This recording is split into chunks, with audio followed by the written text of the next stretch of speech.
body into the water. कोई आदमी पानी में डूबता है, सबमर्ज करता है, उसको ड्राउनिंग कहते हैं। It is one of the violent form of asphyxial death in which atmospheric air is prevented by fluid or water due to its presence inside the lungs and respiratory passage. There is no oxygen supply to the lungs and respiratory passage. That's why it is called drowning. डूब के मरना आपने सुना ही होगा। लोग यहाँ तक कहते हैं कि चुल्लू भर पानी में डूब के मर जाओ। तो चुल्लू भर पानी में डूब के कैसे मरे भाई? ये तो कहावत बड़ी पुरानी। चुल्लू भर शर्म नहीं आती? चुल्लू भर पानी में डूब के मर जाओ। अब एक चुल्लू पानी तो नाक से ही खींच लो आप, कुछ नहीं होगा। एनीवे, तो इस ड्राउनिंग का एक कहने का ये मतलब है कि चाहे बॉडी पानी में डूब जाए पूरा का पूरा, या पूरी बॉडी पानी में ना डूबे, सिर्फ फेस पानी में या फ्लूइड में डूब जाए तो ड्राउनिंग हो सकती है। पानी में पूरी बॉडी का डूबना जरूरी नहीं है। पानी में सिर्फ फेस भी अगर डूब जाए तो ड्राउनिंग हो सकती है। क्यों? इसलिए कि इस नॉस्ट्रिल से, माउथ से जो हम एयर इंजेस्ट करते हैं, लेते हैं, इंस्पायर करते हैं, फलाना करते हैं, पानी निकालते हैं, हवा निकालते हैं, सारी चीजें पानी में है। तो इस नाक से, मुंह से पानी जाता है और आपके रेस्पिरेटरी पैसेज में और लंग्स में जाता है। जैसे ही ये पानी आपके लंग्स में गया, इतना सफिशिएंट अमाउंट, उससे क्या होता है?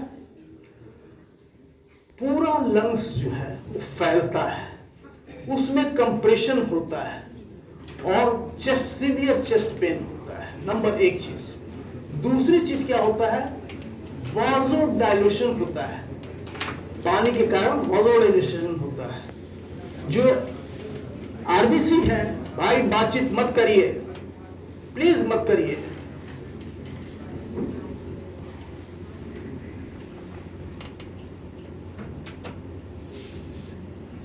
आरबीसी ब्रेक होता है और उस आरबीसी ब्रेक होने के कारण पोटेशियम लेवल बढ़ता है, सोडियम लेवल फॉल होता है, एस्फिक्सिया, और ये आपके पोटेशियम लेवल बढ़ने के कारण, एस्फिक्सिया और पोटेशियम लेवल बढ़ने के कारण वेंट्रिकुलर फिब्रिलेशन होता है हार्ट में, और जिसके कारण उस आदमी की डेथ हो जाती है। ये टोटल फिनोमिना है और ये फिनोमिना जो है वो कहलाता है क्लासिकल और टिपिकल ड्राउनिंग। क्लासिकल और टिपिकल, पर ये तो अक्सर हम लोग देखते हैं, इसकी हमने बात की। क्लासिकल और टिपिकल ड्राउनिंग और वेट ड्राउनिंग, गीला होता है, इसमें पानी में गया। दूसरा जो है एटिपिकल ड्राउनिंग है और ड्राई ड्राउनिंग है। ड्राई ड्राउनिंग का ये मतलब होता है कि अगर कुछ अमाउंट पानी गया उसके नेज़ोफैरिंक्स में, लैरिंग्स में, तो उसी सडन रस के कारण laryngeal spasm, sustained laryngeal spasm होता है, और सस्टेन्ड लैरेंजियल स्पाज्म के कारण कोई भी पानी अंदर उसके बाद नहीं जा पाती है, साइंस नहीं मिलते हैं, उसमें बहुत थोड़ा ही पानी जाता है, और लैरेंजियल स्पाज्म का कॉन्स्ट्रिक्शन, सस्टेन्ड कॉन्स्ट्रिक्शन के कारण पानी अंदर नहीं जा पाती, और इसको हम लोग कहते हैं ड्राई ड्राउनिंग। म्यूजिक सुन रहे हैं, अल्कोहल लिए हुए हैं और पानी में जंप करते हैं स्विमिंग के लिए, तो उससे भी कार्डियक अरेस्ट होता है, उससे भी सडन कार्डियक अरेस्ट होता है, जिसके कारण लैरेंजियल स्पाज्म उसका सबसे इंपॉर्टेंट फाइंडिंग है। उसमें अगर कोई भी चीज पोस्टमार्टम में आप देखते हैं तो आप पाएंगे कि सस्टेन्ड लैरेंजियल स्पाज्म। ये हो गया आपका ड्राई ड्राउनिंग। ड्राउनिंग के लक्षण क्या है? जो एक्चुअली आपको पोस्टमार्टम में दिखते हैं, आपको पोस्टमार्टम में दिखते हैं। आपको देखिए हमने पढ़ाया बहुत ही प्रैक्टिकल वे में सारे सब्जेक्ट्स को कि आप कैसे उसको डील करेंगे। अगर आपके पास केस आता है, किताबों में बहुत सी चीजें थ्योरेटिकल हिसाब से लिखी हुई है, हमने भी अपने पुस्तकों में लिखी है, लेकिन नहीं, आप उसको कैसे, केस अगर कोई ड्राउनिंग का है, मान लो केस एक ड्राउनिंग का रखा हुआ है और इसकी हम ऑटोप्सी कर रहे हैं और इसके ऊपर रिपोर्ट लिखना है, ये ड्राउनिंग का केस है, तो कैसे हम प्रोसीड करेंगे, क्या क्या उसमें देखेंगे। तो क्या देखेंगे, सबसे पहले एक्सटर्नल फाइंडिंग्स, बाह्य लक्षण। तो बाह्य लक्षण में क्या देखेंगे, बाह्य लक्षण में देखेंगे उसकी क्लॉथिंग, जो आदमी डूबा है पानी में उसके कपड़े कैसे हैं, गीले हैं, सूखे हैं, क्या उसके ऊपर मड है, ग्रास है, ग्रेवल्स है, सीड्स है, क्या क्या चीजें हैं, हेयर्स है, क्योंकि डेड बॉडी निकाली गई है पानी के अंदर से। तो सबसे पहला अपीयरेंस का पहला पॉइंट क्या है, उसके कपड़े हुए। दूसरी बात क्या आप देखते हैं, दूसरी बात देखते हैं कि इसका चेहरा कैसा है। ये ड्राउनिंग के केस का जो यहाँ पड़ा हुआ केस है, इसका ड्राउनिंग में इसका चेहरा कैसा दिखता है, फेस जो होता है पेल होता है, कंजस्टेड होता है और फ्लश्ड होता है, बिल्कुल फेस। प्यूपिल क्या होंगे, डायलेटेड होंगे, प्यूपिल डायलेटेड हुआ। Petechial haemorrhages, cyanosis may be present on the face and fingernails। ठीक, फेस के बाद आपका जो सबसे इंपॉर्टेंट पॉइंट आता है केस को देखते समय, वो आता है उसके लिम्स पे, लिम्स पे। तो लिम्स में क्या देखेंगे, आपको पढ़ाया था मैंने, कैडेवरिक स्पाज्म।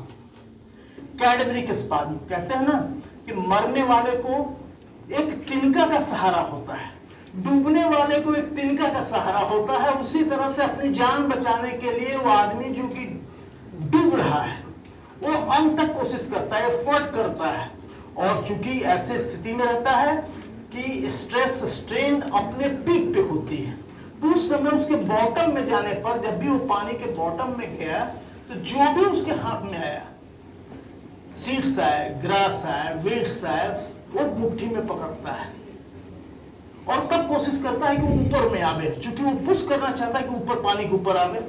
अगर डेथ हो जाती है उस समय, तो एक ग्रास, वीड्स, मड्स उसके हाथ में रहते हैं, और इसको कहते हैं कैडेवरिक स्पाज्म।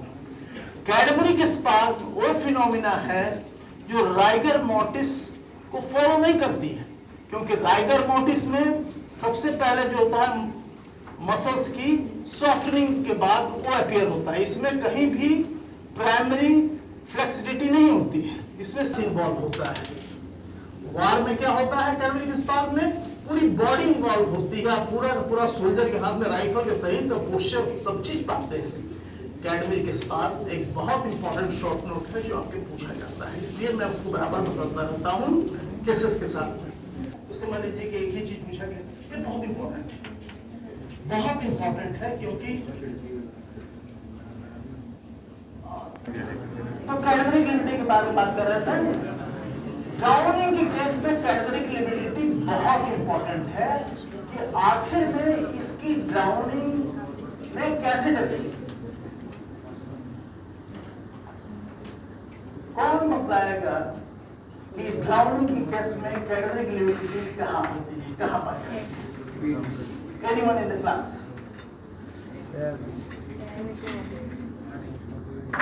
ड्राउनिंग के केस में कैडेवरिक लिमिटी एक बड़ी होशियार सी लड़की थी, व्यक्ति थी, आर्यन है, बाकी किसी के नाम से नहीं पहचानता।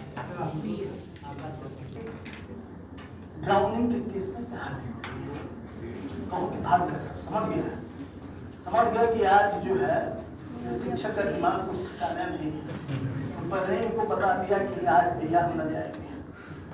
देखता ना तुम लोग के सामने जैसा बुझावता उनकी पोस्टमार्टम पूरी कर देता है, इतनी डिग्री नहीं है। क्यों? क्योंकि हेड जो होता है, सिर सबसे भारी होता है शरीर के भाग का। जो एक पोर्शन जो सबसे वेट होता है वो होता है हेड का। इसलिए हेड जो होता है वो नीचे की तरफ होता है, तो वो होता है प्रोन पोजीशन में। और चूंकि हेड प्रोन पोजीशन में होता है तो बॉडी जो है यूं होती है, पानी में पड़ी हुई। ठीक, ये पूछेंगे सब तुमसे, इसलिए जान लो, जरूरी है आदमी की जानकारी हर चीज की होनी चाहिए। तो ऐसे स्थिति में जब प्रोन पोजीशन में बॉडी जो है पड़ी हुई है तो कैडबरी की लिविडिटी भी कहां होगी? फेस में होगी, चेस्ट में होगी और लोअर लिम्स में होगी, एब्डोमेन में होगी, लेकिन प्रोन पार्ट में होगी, इस पोर्शन में होगी, ना कि बैक पोर्शन में होगी। ठीक, एक कंडीशन है इसमें कि अगर वो मान लो कि किसी नाला है या कहीं पर वो फॉल है, वहां पर बॉडी कोई गिरी और बह रही है, डाउन हुई है, उसमें कैडबरी के स्पार्म आप देखोगे और कैडबरी लिविडिटी देखोगे तो उसमें कैडबरी लिविडिटी नहीं मिलेगी। क्यों नहीं मिलेगी? बॉडी रोटेट हो रही है। जब बॉडी रोटेट होती रहती है तो कहीं पे कैडबरी लिविडिटी फिक्स नहीं हो सकती। इसलिए जो भी है फॉल में, नाले में या कहीं भी करंट हो, वहां पे नदी में डेड बॉडी निकाला जाए तो उसमें कैडबरी लिविडिटी नहीं पाई जाएगी। ठीक है, कैडबरी लिविडिटी देखने के बाद राइगर मॉर्टिस की जो पोजीशन हुई आपने देख लिया कि अपर लिम्ब में है कि लोअर लिम्ब में है, हेड में है, नेक में है, कहां है, देख के बतला दिया। उसके बाद नीचे आप आएंगे। मैं बता रहा हूं ये कि जो माउथ और नॉस्ट्रिल्स से लगातार फेन निकल रहा है। फेन, ए फाइन व्हाइट, लिख लो, a fine white leathery froth, a fine white leathery froth present on both nostrils and mouth, and it increases when the chest is pressed. जैसे ही चेस्ट को आप प्रेस करिएगा इतना भरा होता है कि और भी ये बाहर निकलता है, नाक से झाग निकलता है, इस झाग को फ्रॉथ कहते हैं, और ये माउथ से निकलता है, इससे निकलता है, ए फाइन व्हाइट लेदरी फ्रॉथ। अब उससे एग्जामिनर एक चीज और पूछता है आपसे कि भाई आपने कैसे कह दिया कि ये फ्रॉथ जो है वो ड्राउनिंग का है? हम कहते हैं कि और भी कंडीशन क्या है। तो और कौन कौन से कंडीशन है जिनमें कि फ्रॉथ पाया जाता है? पॉइजनिंग की तो बहुत बड़ी लिस्ट है, नाम बताइए। पॉइजनिंग का तो हाई है लेकिन बहुत बड़ी लिस्ट है, नाम बताइए। Snake bite, very good. इसको किताब हिंदी की देने लायक है ना, स्टेट रिजर्व्स। मुझे लगता है कि इसने पिछले बार भी कुछ बोला था, किसने आंसर किया था, हमें लगा यही इसने किया था। 2 लड़कियों को किताब मिलेंगे, एक इंग्लिश का एक हिंदी का, और 2 लड़कों के लिए मिलेगा एक इंग्लिश का हिंदी का फ्री, मेरे तरफ से, मेरी लिखी हुई किताबें जो लाइब्रेरी में आ गई है, लेकिन लड़कों की तरफ से मेरी तरफ से गिफ्ट रहेगा। When I will leave this UIMS, ये वादा है। चलो, तो एक बात तो ये हो गई कि froth, fine white leathery froth कैसे बताओगे कि स्नेक बाइट से डिफरेंशिएट करें? कैसे करोगे? कोई मार्क की बात नहीं, सिर्फ फ्रॉथ को देख के बताना है। अरे आपको कह तो रहा हूं कि फाइन व्हाइट लेदरी फ्रॉथ खूब बड़े मात्रा में होगा, ऐसा स्नेक बाइट में नहीं होता है, होता ही नहीं। ठीक है, बैठ जाइए। तो माउथ हो गया, नॉस्ट्रिल्स हो गया। इसके बाद आप आते हैं इंटरनल एग्जामिनेशन। पहले आते हैं आप एंटीमॉर्टम इंजरीज। हो सकता है कि आदमी जमुना पुल से कूदा हो, कहां कूदा हो, कहां टकराया हो, या किसी ने इसको मार के फेंका हो, तो उसके शरीर पर एक पूरा क्लोज ऑब्जर्वेशन कर लेते हैं कि कहीं कोई चोट तो नहीं है। कारक हो सकती है या मृत्यु के लिए पर्याप्त है, ये जरूर सोचते हैं। ठीक, तो एंटीमॉर्टम इंजरीज के बारे में भी पता कर लेते हैं। उसके बाद नेचुरल ऑरिफिसेस, एक्चुअली मेल में स्कोटम, पेनिस, ये सारे जो है श्रिंकेज हो जाता है।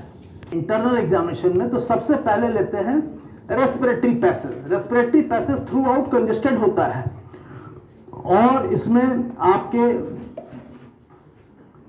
फ्रॉथ भरा हुआ होता है पूरा नेजोफेरिंक्स में, लैरिंग्स में, इवन ट्रैकिया, ब्रोंकियोल्स तक में होता है।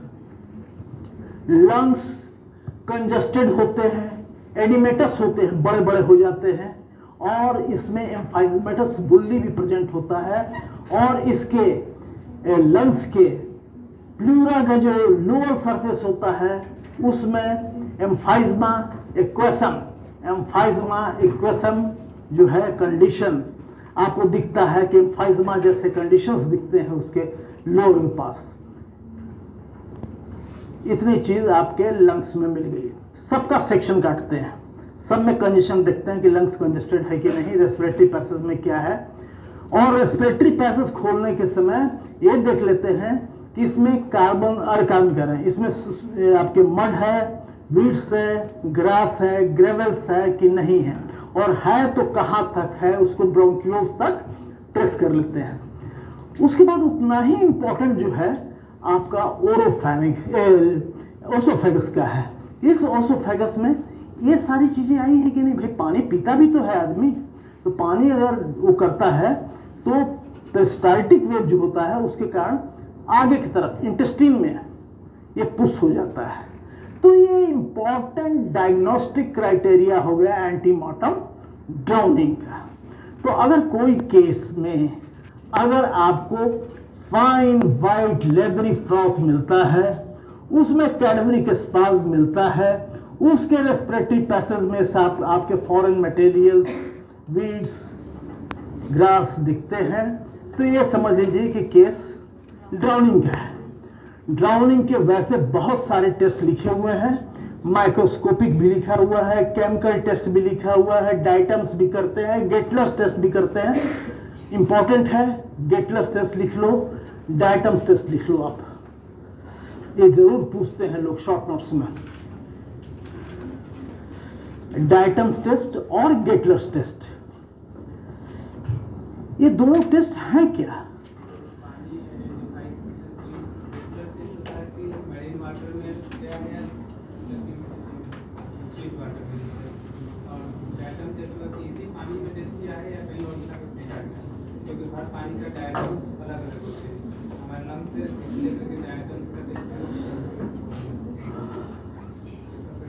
थैंक यू, तुम पहुंचे काफी कुछ।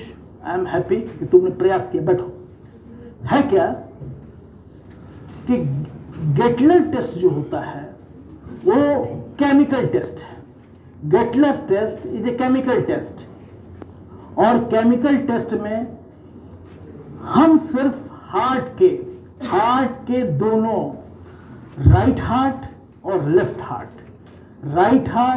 लेफ्ट हार्ट में उनके क्या क्लोराइड के लेवल ही उसका फ्रेश वाटर में ड्राउनिंग होगी। जैसे ही होगा उस समय क्या होगा कि ये जो क्लोराइड लेवल है, ये जो राइट हार्ट का क्लोराइड लेवल है, ये फॉल करता है।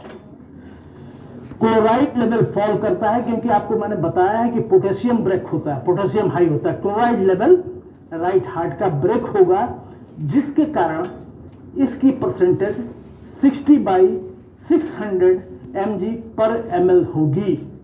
ये गेटलस टेस्ट है।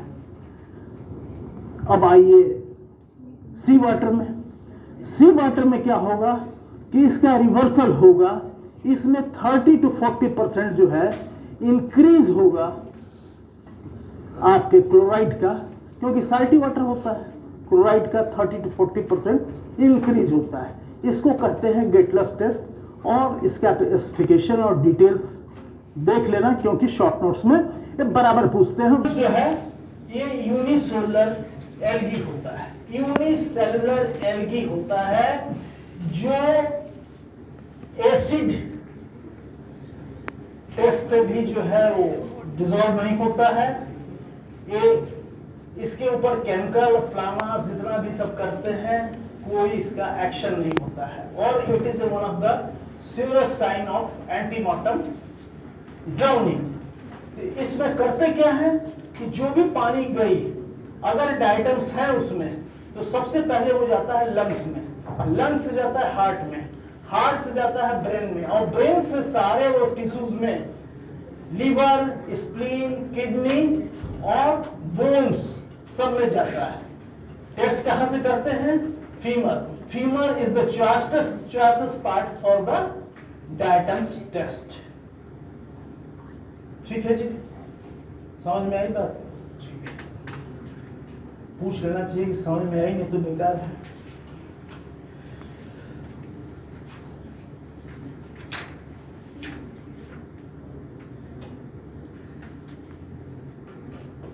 जो लास्ट क्लॉज है ड्राउनिंग के कॉज ऑफ डेथ, चूंकि मैंने आपका स्टार्ट किया था कि यहाँ पर डेड बॉडी है और उसका ऐसे रिपोर्ट है, तो रिपोर्ट के लिए हम बिल्कुल अपने अंतिम पंक्तियों में हैं, तो उसको कैसे करेंगे?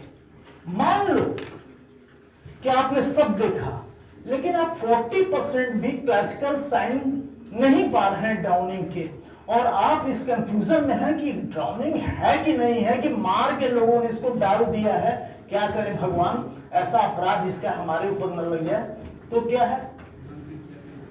क्या क्या करेंगे? वो तो हाइड्रोस्टैटिक टेस्ट की बात कर रहा हूं, उसकी जरूरत नहीं है। मेडिको लीगल की मैं बात कर रहा हूं भाई, हमारे छात्र हैं तो मेडिको लीगल की बात करेंगे ना। तो लास्ट क्लॉज यही होता है, to preserve the viscera for chemical analysis. Viscera जो है प्रिजर्व कर देते हैं फॉर केमिकल एनालिसिस। अगर उसमें कॉज ऑफ डेथ सर्टेन नहीं कर पाते, कॉज ऑफ डेथ सर्टेन नहीं कर पाते, तो viscera is preserve for the chemical analysis. कि ऐसा तो नहीं कि कोई जहर वहर दे दिया गया है या कोई अन्य बात है। डॉक्टर क्यों अपने प्रॉब्लम ले?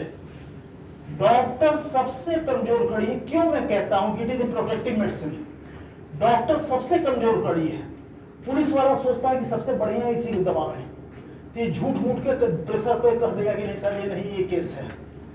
वकील सोचता है कि अच्छा ये सफेद कोट वाला जो जिंदगी भर नहीं बन पाया, एक सफेद कोट वाला हमको बेवकूफ बना रहा है, उसके मन में है तो वो भी खोदता है। जज जो बैठा है वो भी काले कोट का भाई है, वो बड़ा भाई है, सुपर भाई है, तो वो भी मिसरों के पक्षधर है। तो डॉक्टर हमेशा, मेरी ये फीलिंग है, ये मेरी स्ट्रॉन्ग फीलिंग है, जो बात है मैं कह रहा हूं, आप लोगों को पढ़ाता रहता हूं, ये मेरे जीवन के अनुभव हैं। इतने पोस्टमार्टम किया तो कम से कम 1500-2000 कोर्ट एविडेंस तो मैंने झेला है ना। मैंने देखा कि डॉक्टर की क्या होती है। अब जब रावण आप बन जाएंगे, चाणक्य के बन जाएंगे, उसकी बात छोड़ दीजिए, लेकिन लड़कियां, लेडी डॉक्टर फेंट होकर गिर जाती हैं। मैं क्यों कहता हूं कि पढ़िए, आपको सेक्सुअल असॉल्ट के चैप्टर्स बहुत बढ़िया से आने चाहिए। जरूरी नहीं है कि आप फॉरेंसिक एक्सपर्ट बनिए भाई, आपका जो जॉब है, आप सुपरिटेंडेंट बनेंगे यानी महिला हॉस्पिटल की, आप you have to do the medical legal. सब सेक्सुअल असॉल्ट हुआ है कि नहीं, एज कितना है, ये कौन बताएगा? आप बताइएगा। सीएमओ क्या करेगा? बोर्ड बनाएगा, एक महिला डॉक्टर को रख देगा, दो आप जैसे विद्वानों को रख देगा, एक रेडियोलॉजिस्ट को रख देगा, एक ऑर्थोपेडिक सर्जन को रख देगा, एक फिजिशियन को रख देगा, कह देगा साहब हमने बोर्ड बना दिया, हाई कोर्ट में दे देगा कि 5 नाम। आपको बुलाया, कोर्ट ने कहा कि आपने क्या देखा, तो आप जज साहब को देख रहे हैं, फिर फाइल नीचे देख रहे हैं। आपको तो बोल्ड होना है साहब। मैंने एग्जामिन किया, मैंने ये पाया, ये कैरेक्टर एक्सटर्नल एग्जामिनेशन में इस महिला के ये पार्ट्स का एग्जाम किया और मैंने पाया कि फुली ग्रोथ है, और इसका एज इस समय रेडियोलॉजिकल बेसिस पर, एक्सटर्नल एग्जामिनेशन के बेसिस पर, डेंटल पिक्चर के बेसिस पर इसकी एज इतनी होनी चाहिए। जब आप कोई रिपोर्ट दें, क्या in the basis of physical examination, dental examination, radiological examination, the case of such and such belongs to such and such as group, उसमें कम से कम 2 साल नीचे 2 साल ऊपर का फ्लक्सेशन चाहिए। अबाउट वर्ड सिर्फ यूज होता है टाइम सिंस डेथ में, एज एस्टिमेशन में, हमेशा उसमें कभी फिक्स एज नहीं बताते हैं, और आप लोग को फेस करना ही करना है। देखो अब कहा था ना कि जब अंत में बताऊंगा कुछ अच्छी बातें, अगर ईश्वर ने मौका दिया तो सब तुम लोग को ये इंपॉर्टेंट जितने भी मेडिकल परीक्षण वाले हैं, जैसे कि सेक्सुअल असॉल्ट का है, एज का है, पोस्टमार्टम का नहीं है, पोस्टमार्टम कितने लोग करेंगे, पोस्टमार्टम का भी समझ लो, इंजरी है, और 2-3 और भी चीजें हैं कि अपने को कैसे प्रोटेक्ट करें, ये पढ़ाऊंगा। अगर मौका मिला तो मैं आपको सिखाऊंगा, जिससे कि हमारे लड़के अभिमन्यु तो बने, अर्जुन ना बने तो अभिमन्यु तो बने, लड़ सके।